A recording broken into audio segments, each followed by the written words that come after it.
everybody, I'm Dawn. Welcome to my channel. Thank you for visiting with me today. So, I'm sorry, I know this is gross. My eye itches. I wanted to talk a little bit about, I'm supposed to look over here, my camera's. I wanted to talk about Amber Lynn a little bit. I was just watching Cinnamon Toast Ken's video about her, and so I just wanted to bring up a few points. I'm not going to listen to any video or anything. I've heard enough, frankly, but the whole thing about people hating fat people, the world hates fat people. I do not think that's true.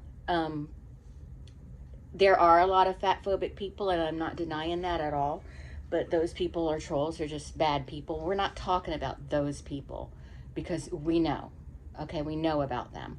We're talking about people who maybe they don't date morbidly obese people or whatever reasons, you know what I mean?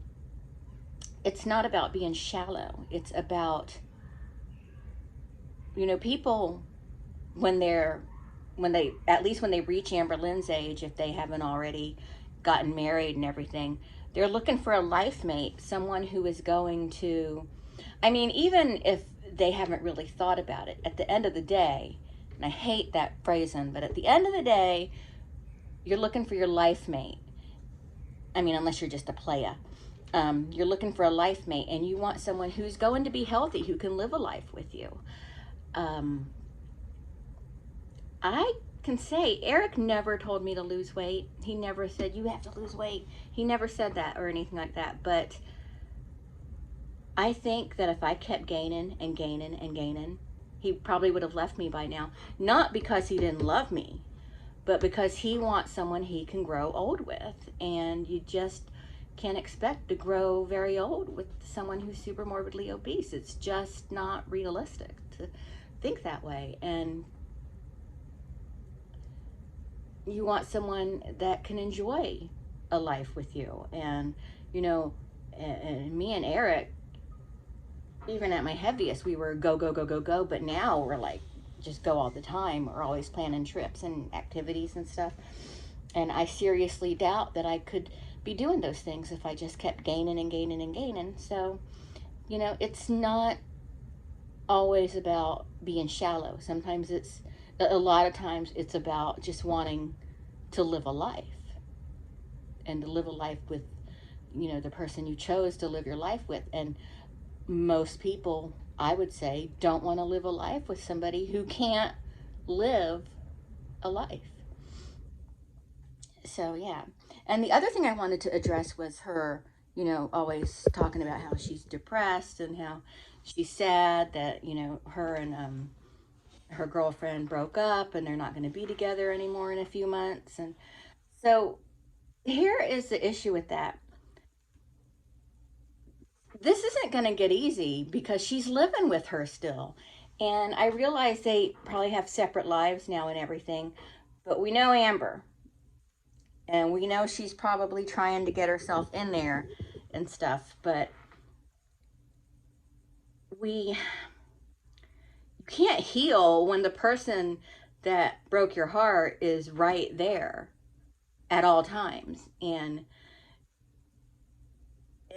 it's just, and I know she knows this, and I know everyone else has said this, but I want to say it too. You can't just heal if the person who broke your heart is just right there all the time. All their stuff is there.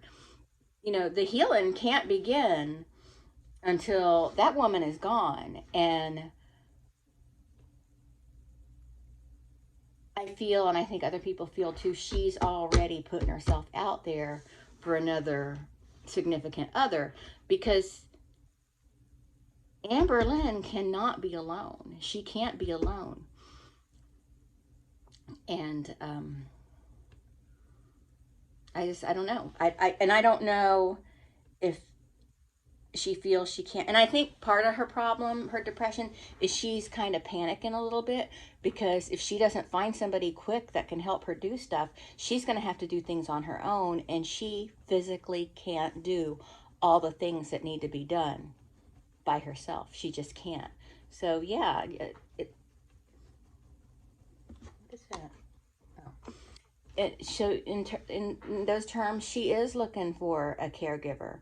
And I would say, there are times when Eric is my caregiver. There are times when I'm his caregiver, but that's not our role. Our role is husband and wife. And our anniversary is in a few days. Yay, 27 years. But anyway, a loved one, a significant other is or can play the role of caregiver at times, but it shouldn't be their only role. And I feel like on top of the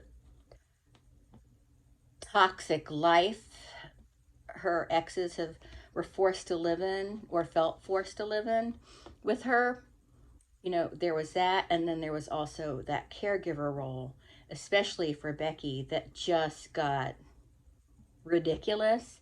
And again, a spouse or a significant other can play the role of a caretaker. That shouldn't be their only role, though. That shouldn't be the expectation in a relationship. And another thing I wanted to address was in Karina Kaboom video, she was talking about how Amberlynn, said in her one video how one of the reasons she didn't want to get weight loss surgery is because she needs stability and she needs, you know, a support person. And I noticed Karina Kaboom said this, and a couple other people said this, because they were like, yeah, after surgery, you need someone to help you go to the bathroom and help make your meals and stuff. Well, with weight loss surgery, that's not what's meant by support person. Of course, after major surgery, you need a little help. But with weight loss surgery, those doctors straight up expect you to be up and walking within 24 hours. My doctor expected me to get up walking a few hours after my surgery, and I did it. And they expect you to do stuff on your own. So a support person, as far as weight loss surgery goes, isn't for a nurse, for a caregiver, for someone to bring you food and help you go to the bathroom. You're expected to be able to do those things on your own when you're sent home from the hospital. What it is a support person who is supporting you, offering you that, a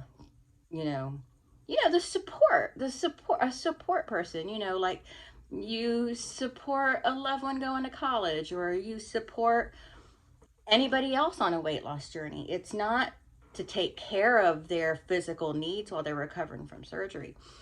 It's a long-term commitment. A support person for weight loss surgery is someone who maybe they go to the support group meetings with you. There's several things it can look like. Maybe they, when you're grocery shopping and you want to buy Twinkies or something, they're like, maybe we shouldn't buy that. That is the role a support person plays. Or, you're doing so great. That's the role of a support person, because you do better if you have a support person or people on your side helping you out. And Amberlynn has nobody. So I think a lot of people misunderstood the meaning of a support person as it pertains to weight loss surgery. So I just wanted to say that. But yeah, that's all I really have to say. Just some points I wanted to hit on. And also, I know I've been hard on certain reaction channels, and I'm probably going to continue to be hard on them, because I understand why people don't like Amberlynn. I understand that. And I understand why people are done with her, really. But I don't understand why, if you have such a burning hatred for her, you even bother watching her anymore. And I feel like there are people like Karina and Alex and Zachary who are watching her. Yeah, they're watching her because it's their job to put it on their channel. But they're also not cold-hearted, mean people. Because it's like this. Just because Amberlynn has proven herself to be an ugly, mean person doesn't mean you have to give back that same energy. Be better. Be a better person. Be the person you expect her to be. You know what I mean? Because downgrading yourself because someone else is shitty just makes you shitty too. And that's just how I feel about it. And I know I've gotten upset with Amberlynn before in the past, and I've said some things, and I don't take any of it back. But we have to work at being better. Like people just take everything she says. Oh, that's so stupid. We were watching Girl World Ireland, and I think that guy, I think he thinks he's just the funniest thing since Don Rickles or some shit. And I'm sorry, dude, you are not funny. You are not funny. He is just not a funny person. And people are like, I just watched Girl World Ireland for Amberlynn content. And like, he is not amusing at all. He's not. He is not. He just says stupid shit. He's uninformed. And then when he gets informed, he's just like, oh, you know, um, and Eric was like, when he didn't know what chicken and a biscuit was, I'm like, well, he's in Ireland. Maybe they don't have chicken and a biscuit there, but it's like a staple here. So I don't know. Eric was annoyed with that. He's like, look at the box, dude. It's a box of crackers. Can't you tell that? Jesus Christ. So Eric was really annoyed with him. And he's like, this guy thinks he's just the funniest thing in the world. Like, he does think he's funny. He is not humorous. He's not humorous. And, but I like the sounds of his little animals in the background. And, and then there's a couple others who are just, and then Mama Goob and him both were like doubting the whole Jeep duck thing. I've seen it myself. It's a thing. I don't know why we're talking about this. It's weird. But anyway, yeah. I just think like reaction channels, like, oh Lordy, it's Jordy. Sometimes he's clueless as to what he's talking about, but he will say that. He's like, I don't really know. What they're talking about. Like one day he was watching Chantal, and Sala said something about you can't see me or something like that. And I don't remember the exact I don't understand I don't remember the conversation or anything. But yeah, that's a reference to John Cena, and if you know, you know. If you don't know, you don't know, but most people know. But he pointed out that I don't know what that's referencing. So he pointed that out, that he didn't understand that. And that's the difference between someone like Jordy and someone like Girl World Ireland. So anyway, that's it. I'm going to go. Probably piss some people off if they saw this, because they love that Girl World Ireland guy. I don't see it. Sorry. He's got a lovely voice, though. But I'm going to go, and I will talk to everyone later. Bye.